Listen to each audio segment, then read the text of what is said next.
Hi hello ನಮಸ್ಕಾರ, ನಾನು Abhishek and ಇದು ಹೊಸ ಫೋಕ್ಸ್ವ್ಯಾಗನ್ ಗಾಲ್ಫ್ GT ಅನ್ನುವಂಥ ಈ ಒಂದು ಕಾರು. ಸೊ ಈ ಒಂದು ಕಾರ್ನ ಎಕ್ಸ್ಟೀರಿಯರ್ ನಮಗೆ ಏನೇನು ಸಿಗುತ್ತೆ ನೋಡೋಣ. ಸೊ ಇದರ ಒಂದು ಒಪಿನಿಯನ್ ನಾನು ಇವತ್ತು ಹೇಳಕ್ ಹೋಗಲ್ಲ, ಜಸ್ಟ್ ಇದರ ಒಂದು ವಿಷಯಗಳನ್ನ ಮಾತ್ರ ಹೇಳ್ತೀನಿ. ಒಪಿನಿಯನ್ ಹೇಳಿರುವಂಥ ರಿವ್ಯೂ ವಿಡಿಯೋ ನಮಗೆ 26ನೇ ತಾರೀಕಿಗೆ ಬರುತ್ತೆ, ಅದನ್ನು ನೋಡಿದ್ದು ಹೇಳ್ತಾ ಈ ಒಂದು ಕಾರ್ನ ಡಿಸೈನ್ ಬಗ್ಗೆ ಮಾತಾಡ್ಬೇಕಾದ್ರೆ ನಮಗೆ ಸೊ ಈ ಒಂದು ಗಾಲ್ಫ್ GT ಕಾರ್ ಏನಿದೆ ಇದು ಬೇರೆ ಯಾವುದೂ ಅಲ್ಲ, ಆಕ್ಚುಲಿ ಪೋಲೋ ಏನಿದೆ ಅದರ ಒಂದು ಅಣ್ಣ ಅಂತ ಹೇಳಿದ್ರೆ ತಪ್ಪಾಗಲ್ಲ. ಯಾಕಂದ್ರೆ ಹೊರಗಡೆ ದೇಶದಲ್ಲಿ ನಮಗೆ ಪೋಲೋ ಸಿಗಲ್ಲ, ಅಲ್ಲಿ ಸಿಗೋದು ಬರೀ ಗಾಲ್ಫ್ ಅಷ್ಟೇ. ತುಂಬಾ ವರ್ಷದಿಂದ ಕಾಯ್ದಿದ್ದಂತಹ ಕಾರ್ ಅಂತ ಹೇಳ್ಬೋದು ಈ ಒಂದು ಗಾಲ್ಫ್ ಅನ್ನೋದು. ಯಾಕೆಂದ್ರೆ ಈ ಒಂದು ಕಾರ್ನ ಇತಿಹಾಸ ನೋಡೋದಾದ್ರೆ ಇದು 8.5 ಜನರೇಷನ್, ಇದು 8 ಜನರೇಷನ್ ತನಕ ಇಂಡಿಯಾಗೆ ಬಂದಿರಲಿಲ್ಲ. ತುಂಬಾ ಜನ ಕಾಯ್ತಾ ಇದ್ರು ಈ ಒಂದು ಕಾರ್ ಬರಬೇಕು ಅಂತ. ಯಾಕೆಂದ್ರೆ ಪರ್ಫಾರ್ಮೆನ್ಸ್ ಅಲ್ಲಿ ಹೇಳಿ ಮಾಡಿಸುವಂತ ಒಂದು ಹಾಟ್ ಹ್ಯಾಚ್ ಅಂತ ಹೇಳಿದ್ರೆ ಖಂಡಿತ ತಪ್ಪಾಗಲ್ಲ ಅಂತ ಹೇಳ್ಬೋದು. ಸೊ ಈ ಒಂದು ಕಾರ್ನ ಇತಿಹಾಸ ಆದಷ್ಟು ತುಂಬಾ ಜನ ವೆಯ್ಟ್ ಮಾಡ್ತಿದ್ದಂತ ಒಂದು ಕಾರು. ಅಂಡ್ ಈ ಒಂದು ಕಾರ್ನ ಡಿಸೈನ್ ಬಗ್ಗೆ ಮಾತ್ರ ಅದಕ್ಕಿಂತ ಮುಂಚೆ ಸ್ಪೆಕ್ ಬಗ್ಗೆ ಮಾತಾಡ್ಬಿಡ್ತೀನಿ. ಸೊ ಈ ಒಂದು ಕಾರಲ್ಲಿ ನಮಗೆ 2 ಲೀಟರ್ನ 4 ಸಿಲಿಂಡರ್ ಎಂಜಿನ್ ಕೂಡ ಸಿಗ್ತಾ ಇದೆ. ಅಂಡ್ ಅದೇ ರೀತಿ ನಮಗೆ ಪವರ್ ಬಗ್ಗೆ ಮಾತಾಡಿದ್ರೆ 261 BHP, ಅದೇ ರೀತಿ 370 Nm ಟಾರ್ಕ್ ಕೂಡ ಸಿಗುತ್ತೆ.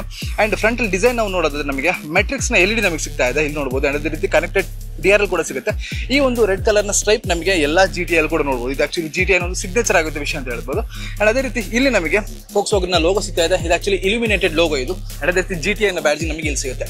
ಇದು ಫ್ರಂಟಲ್ ಸಿಗುವಂತ. ಫ್ರಂಟಲ್ ಇನ್ನೇನು ಸಿಗುತ್ತೆ ಅಂದ್ರೆ ನಮಗೆ ಫಾಗ್ ಲ್ಯಾಂಪ್ ನ ನೋಡಬಹುದು. ನಮಗೆ 5 ಪಾಟ್ ಫಾಗ್ ಲ್ಯಾಂಪ್ ನಮಗೆ ಈ ಒಂದು ಫ್ರೇಮ್ ಅಲ್ಲಿ ಇಟ್ಟಿದ್ದಾರೆ. ಇದಿಷ್ಟು ಇದರ ಒಂದು ಫ್ರಂಟಲ್ ಸಿಗುವಂಥದ್ದು. ಸೈಡಿಗೆ ಬಂದಾಗ ನಮಗೆ ಇಲ್ಲಿ ಆಕ್ಚುಲಿ 18 ಇಂಚಿನ ಒಂದು ಅಲೋವಿಲ್ಸ್, ಡೈಮಂಡ್ ಕಟ್ ಅಲೋವಿಲ್ಸ್ ನಮಗೆ ಸಿಗುತ್ತೆ. ಅಂಡ್ 4 ಟೈರ್ಗಳಲ್ಲಿ ನಮಗೆ ಡಿಸ್ಕ್ ಬ್ರೇಕ್ ಸಿಗುತ್ತೆ. ಅಂಡ್ ರೆಡ್ ಕಲರ್ನ ಕ್ಯಾಲಿಪರ್ಸ್ ಕೂಡ ನೋಡಬಹುದು ಇಲ್ಲಿದೆ.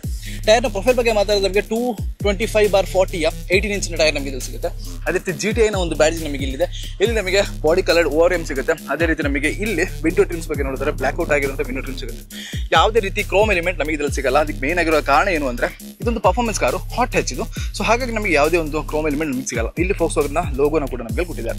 ಇನ್ನು ಇದರ ರಿಯರಿಗೆ ಬರೋದ್ರೆ ನಮಗೆ IQ ಲೈಟಿಂಗ್ ಸೆಟಪ್ ನಮಗೆ ಇಲ್ಲಿ ಕೊಟ್ಟಿದ್ದಾರೆ. ರ್ಯಾಪ್ ಅರೌಂಡ್ ಆಗಿದೆ, ಸೊ ತುಂಬಾ ಶಾರ್ಪ್ ಆಗಿದೆ ಅಂತ ಹೇಳ್ಬೋದು.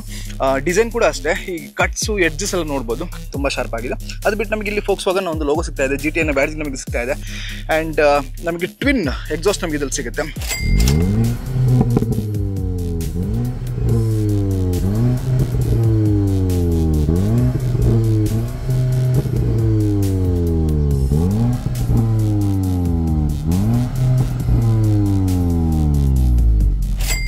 ಇದರ ಒಂದು ಸೌಂಡ್ ಕೂಡ ನಾನು ನಿಮ್ಗೆ ತೋರಿಸ್ತೀನಿ ಹೇಗಿದೆ ಅಂತ ನೀವು ಹೇಳಬೇಕು. ಆ್ಯಂಡ್ ಇಲ್ಲಿ ನಮಗೆ ಸ್ಪಾಯ್ಲರ್ ಸಿಗ್ತಾ ಇದೆ, ಶಾರ್ಕ್ಪಿನ್ ಆ್ಯಂಟಿನ ಸಿಗ್ತಾ ಇದೆ. ಆ್ಯಂಡ್ ಇಲ್ಲಿ ಮೇಲೆ ನಾವು ನೋಡೋದಾದ್ರೆ ನಮಗೆ ಇಲ್ಲೊಂದು ಸನ್ ರೂಫ್ ಕೂಡ ಸಿಗುತ್ತೆ.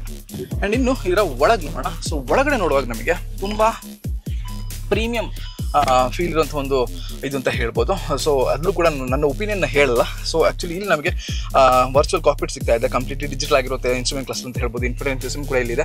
ಎಲ್ಲ ಮೋಡ್ಸ್ ಕೂಡ ಇದೆ ನಮಗೆ ಇದರಲ್ಲಿ. 3 ಮೋಡ್ಸ್ ಪ್ಲಸ್ ಒಂದು ಇಂಡಿವಿಜುವಲ್ ಮೋಡ್ ಸಿಗುತ್ತೆ. So eco, comfort and sport mode ನಮಗೆ ಇದರಲ್ಲಿದೆ. ಆ್ಯಂಡ್ ಇಂಡಿವಿಜುವಲ್ ಮೋಡ್ ನಮಗೆ ಬೇಕಾದ ರೀತಿಯಲ್ಲಿ ಸೆಟ್ ಮಾಡ್ಕೊಬೋದು. ಅಂದರೆ ಇಲ್ಲಿ ಕೊಟ್ಟು ನಮಗೆ ಯಾವ ರೀತಿ ಬೇಕು, ಸ್ಟೇರಿಂಗ್ನ ಒಂದು ಪರ್ಫಾರ್ಮೆನ್ಸ್ ಆಗಿರೋದು ಯಾವ ರೀತಿ ಬೇಕು ಅಂತೆಲ್ಲ ನಮಗೆ ಇಲ್ಲಿ ಅಡ್ಜಸ್ಟ್ ಮಾಡ್ಕೊಬೋದು.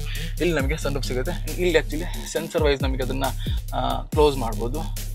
ಸೊ ಇಲ್ಲಿ ನಮಗೆ ಸಾಫ್ಟ್ ಟಚ್ ಮೆಟೀರಿಯಲ್ ಸಿಗ್ತಾ ಇದೆ. ಇಲ್ಲಿ ಕಾರ್ಬನ್ ಫೈಬರ್ ಫಿನಿಶ್ನ ಒಂದು ರೀತಿಯಾದಂಥ ವಿಷಯ ಸಿಕ್ಕಿದ್ರು ಕೂಡ ಕಾರ್ಬನ್ ಫೈಬರ್ ಅಲ್ಲ ಅದು.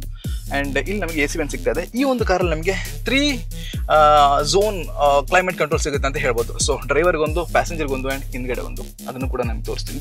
ಸೀಟ್ ಬಗ್ಗೆ ಮಾತಾಡ್ಬೇಕಾದ್ರೆ ನಮಗೆ ಟಾಟನ್ನ ಅಪೋಲ್ಸ್ಟರ್ ಇರುವಂತಹ ಒಂದು ಸ್ಪೋರ್ಟಿ ಆಗಿರುವಂಥ ಸೀಟ್ ನಮಗೆ ಇಲ್ಲಿ ಸಿಗುತ್ತೆ. GTI ಬ್ಯಾಡ್ಜಿಂಗ್ ನಾವಿಲ್ಲಿ ನೋಡ್ಬೋದು. ಆ್ಯಂಡ್ ಅದು ಬಿಟ್ಟು ನಮಗೆ ಸ್ಟೀರಿಂಗ್ ಬಗ್ಗೆ ಮಾತಾಡಿದ್ರೆ ಸ್ಟೀರಿಂಗ್ ಮೌಂಟೆಡ್ ಕಂಟ್ರೋಲ್ಸ್ ನಮಗೆ ಇಲ್ಲಿ ಸಿಗುತ್ತೆ. ಸೊ ADAS ಮತ್ತು ಈ infotainment system and instrument cluster ಇದನ್ನೆಲ್ಲ ಆಪರೇಟ್ ಮಾಡೋದಕ್ಕೆ. ಆ್ಯಂಡ್ ಅದು ಬಿಟ್ಟು ನಮಗೆ ಫೋಕ್ಸ್ವ್ಯಾಗನ್ ಲೋಗೋ ಸಿಗುತ್ತೆ. ಆ್ಯಂಡ್ ಇಲ್ಲಿ GTI ಬ್ಯಾಡ್ಜ್ ನಮಗೆ ಇಲ್ಲಿ ಸಿಗುತ್ತೆ. ಸೊ ಅದು ಬಿಟ್ಟು ಹಿಂದ್ಗಡೆ ನೋಡೋಣ ಹೇಗಿದೆ ಅಂತ. ಹಿಂದ್ಗಡೆ ನೋಡೋದ್ರೆ ನಮಗೆ ಈ ಒಂದು ಕಾರಲ್ಲಿ ಆ ಒಂದು ಸೀಟ್ ಕಂಟಿನ್ಯೂ ಆಗುತ್ತೆ ಅಂತ ಹೇಳ್ಬೋದು. ಈ ಚೆಕ್ಸ್ ಪ್ಯಾಟರ್ನ್ ತುಂಬ ಚೆನ್ನಾಗಿದೆ ಅಂತ ಹೇಳ್ಬೋದು. 3 ಜನರಿಗೆ ಅಡ್ಜಸ್ಟಬಲ್ ಹೆಡರ್ ಸಿಗ್ತಾ ಇದೆ, ಒಂದು ಹ್ಯಾಂಡರ್ ಸಿಗ್ತಾ ಇದೆ. ಆ್ಯಂಡ್ ಇಲ್ಲಿ 3rd ಝೋನ್ ಕ್ಲೈಮೇಟ್ ಕಂಟ್ರೋಲ್ ನಮಗೆ ಇಲ್ಲಿ ಸಿಗ್ತಾ ಇದೆ. ಸೊ ಇದಿಷ್ಟು ಈ ಒಂದು ಕಾರ್ ಬಗ್ಗೆ. ಸೊ ಪ್ರೈಸ್ ಇನ್ನೂ ಕೂಡ ರಿವೀಲ್ ಆಗಿಲ್ಲ. ಮೋಸ್ಟ್ಲಿ ಎಲ್ಲರೂ ಹೇಳ್ತಿದ್ದಾರೆ ಅಫ್ಕೋರ್ಸ್ ಒಂದು 50 lakhs ಅರೌಂಡಲ್ಲಿ ಇರುತ್ತೆ ಅಂತ. ಈ ಒಂದು ಕಾರಿಗೆ ಅಷ್ಟು ಕೊಡಲೇಬೇಕು, ಯಾಕಂದರೆ ಪರ್ಫಾರ್ಮೆನ್ಸ್ ಎಲ್ಲ ಆ ರೀತಿ ಇದೆ. ಆ್ಯಂಡ್ ಇದರ ಒಂದು ಡೀಟೇಲ್ ಆಗಿರುವಂಥ ರಿವ್ಯೂ ನಿಮಗೆ ಆದಷ್ಟು ಬೇಗ ನಿಮಗೆ ಕೊಡ್ತೀನಿ ಅಂತ ಹೇಳ್ತಾ ಇಲ್ಲಿಗೆ ಈ ವಿಡಿಯೋ ಮುಗಿಸ್ತಾ ಇದ್ದೀನಿ. ಮತ್ತೊಂದು ಸೈನಿಂಗ್ ಆಫ್.